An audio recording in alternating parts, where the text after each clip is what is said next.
يخبر تبارك وتعالى نبيه محمد صلى الله عليه وسلم أنه يعلم جميع أحواله وأحوال أمته.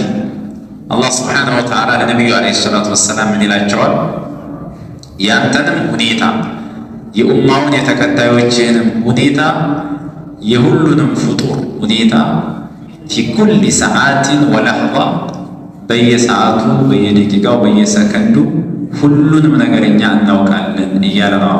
ይኽቢሩና አን ኢሓጠቲ ዒልሚሂ እውቀቱ ያከበበ ከአላህ መስወር መደበቅ በፍጹም እንደማይቻል አላህ ይናገራል።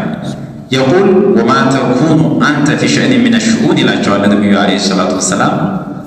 አንተ በማንኛውም ጉዳይ ውስጥ በማንኛውም ነገር ውስጥ አትሆንም፣ በየትኛውም ጉዳይ ውስጥ ወማ ተትሉ ሚንሁ ከእርሱም አታነብም፣ የቁርአንን ከቁርአን አታነብም፣ ቁርአንንም አታነብም፣ ሌሎችንም ተግባራቶች አሰራም። ይሄ ለመልእክተኛው ብቻ ሲሆን ወላ ተዕመሉነ ሚን ዐመል አንተም የአንተም ተከታዮች ስራን አትሰሩ፣ የትኛውም አይነት ስራ ይሁን ኢላ ኩና ዐለይኩም ሹሁዳ እኛ በእናንተ ላይ ተከታታዮች ተጠባባቂዎች ብንሆን እንጂ ከኛ እይታ ተሰውራችሁ ከኛ እውቀት አምልጣችሁ የምትሰሩት ነገር በፍጹም የለም። ኸይር ቢሆን ሸር ቢሆን ኢድ ቱፊዱነ ፊ በስራው ውስጥ እናንተ በምትገቡበት ጊዜ በእኛ ክትትል ውስጥ ነው ያላችሁት ማለት ነው። ስለዚህ ስራችሁን አጥርታችሁ መስራት አለባችሁ የሚል መልእክት አለው። ولهذا قال النبي عليه الصلاة والسلام لما سأله جبريل عن الإحسان جبريل سل إحسان نبينا عليه الصلاة والسلام بتيجاቸው ጊዜ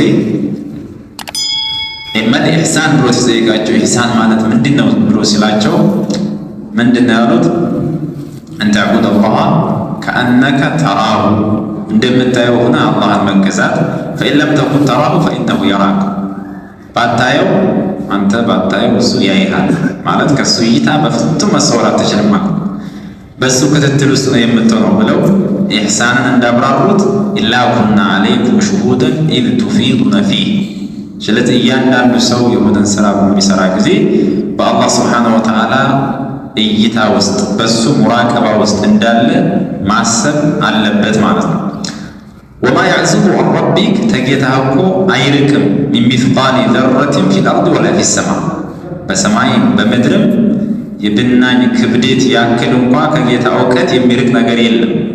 ወላ አስገረ ሚን ዛሊክ ኧረ ከዛ በታች ወላ አክበር ከዛ በላይም ኢላ ፊ ኪታቢን ሙቢን በዛ አብራሪ በሆነው ኪታብ በለውሐል መሕፉዝ ውስጥ ያለ ቢሆን እንጂ እንደውም ጉዳዩ ከመከሰቱ በፊት አላህ ስብሓነሁ ወተዓላ ጽፎ አስቀምጦታል። መቼ እንደሚፈጸም መቼ እንደሚሆን ያን ሁሉ ጭምር አላህ አስቀምጦታልና ከጌታ እውቀት የሚያመልጥ ምንም ነገር የለም። ላ ያዕዙቡ ዐን ዒልሚሂ ወበሰሪሂ ሚስቃሉ ዘረቲን ፊ ሐቃረቲሃ ወሲገሪሃ ፊ ሰማዋት ወላ ፊል አርድ በሰማይም የሚደረጉ ነገሮች በምድርም የሚደረጉ ነገሮች ከአላህ እውቀት አያመልጡም። ወላ አስገረ ሚንሃ ወላ አክበር ኢላ ፊ ኪታቢን ሙቢን እንደውም በኪታባችን ውስጥ ጽፈን አስቀምጠነዋል አለ። ከዚህ በኋላ አላህ ስብሓነሁ ወተዓላ የእሱ ወዳጆች ምንም አይነት ፍርሃት ስጋት እንደሌለባቸው ወዳጆቹ እነማን እንደሆኑ አላህ ይናገራል።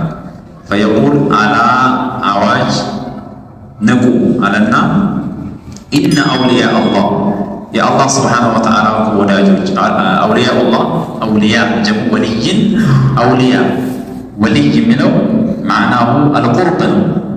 ወልይ ማለት ቀሪብ ኢለላህ ወደ አላህ በጣም ቅርብ የሆነ በዒባዳ በጣም ጌታው ጋር የተዋወቀ ሰው የጌታን ትእዛዝ የሚፈጽም የከለከለውን ነገር የሚርቅ በጣም ቅርብና ተወዳጅ ሰው ወልይ ይባላል።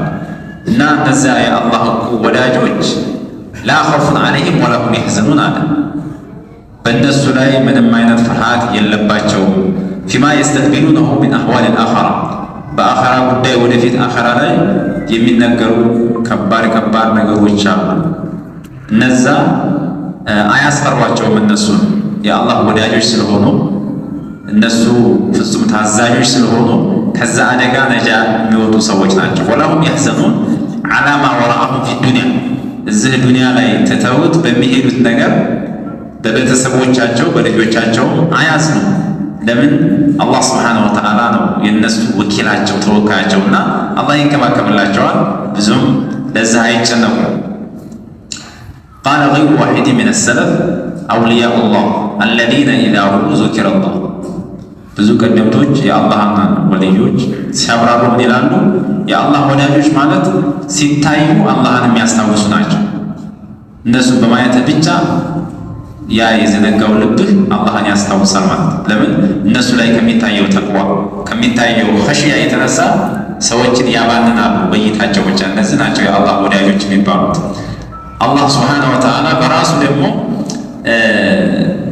እነማን እንደሆኑ ሊያብራራቸው መንሁም አውሊያኡላህ ቢባል እነማን ናቸው የአላህ ወዳጆች ከተባለ አለዚነ አመኑ ወካኑ የተቁን። እነዚህ ሁለት መስፈርቶችን ያሟሉ ሰዎች ናቸው። በመጀመሪያ ደረጃ አመኑ ቢላህ በአላህ ስብሓነሁ ወተዓላ አምነዋል።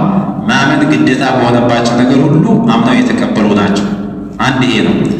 ወካኑ የተቁን ካመኑ በኋላ ደግሞ ያመኑበትን ነገር ወደ ተግባር የሚቀይሩ የአላህን ትእዛዛት ይፈጽማሉ፣ የከለከላቸውን ነገር ይርቃሉ። ሁለቱም ካሟሉ ወዳጆች ናቸው፣ የቅርብ ሰዎች ናቸው። እነዚህ ነገሮች ከሌሉ ያላመኑ አለል ኩፍሪ ወሽርኪ ወልመዓሲ በአመፅ ላይ በክህደት ላይ በወንጀል ላይ ሆነው የእሱ ወዳጅነት ቢሉ እዚህ ጋር ወዳጅ መሆን አይችሉም። አምነውም ሲያበቁ ደግሞ ተቅዋ ከሌላቸው ወንጀልን እጅግ በጣም የሚዳፈሩ ከሆኑ እነዚህም በዚህ ውስጥ ላይካተቱ ይችላሉ። ስለዚህ መን ካነ ሙእሚነን ተቅያ ፈሁወ ሊላሂ ወልያ። በአላህ ስብሓነሁ ወተዓላ አምኖ አላህን ፈሪ ከሆነ የአላህ ወዳጅ ማለት እሱ ነው። ለይሰ ኩሉ መን የድዒ አውሊያ አላህ የአላህ ወዳጅ ነኝ ብሎ የሚሞግተው የሚናገረው ራሱ ከፍ ከፍ የሚያደርገው ሁሉ የአላህ ወዳጅ አይደለም።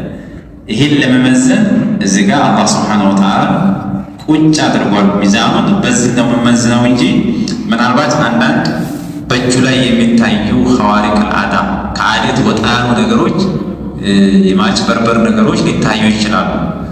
እነሱ በመታየታቸው ሳይሆን የአላህ ወዳጅነት የሚገኘው እነዚህ የተወሩ ነገሮች ኢማንና ተቅዋ በመገኘት ነው።